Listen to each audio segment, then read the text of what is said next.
Hello everybody, welcome back. Today as well we have got to another video. In this video I'll show you how you can change your bank account on PrizePicks. But before that, please do make sure to like our video, subscribe our channel, and yes, without any further delay, let's get started. So for that, all you gotta do is first of all go ahead and access your PrizePicks app and make sure it's updated one and get signed in.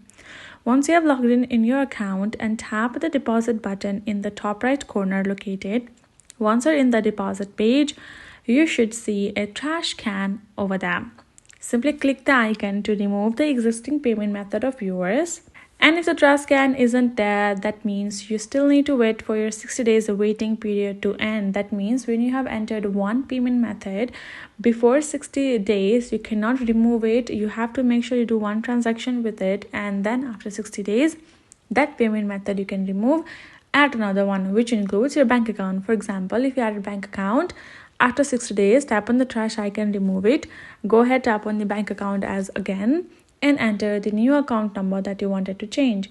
Once you have added the new account number, that means your bank account has been changed and you are good to go.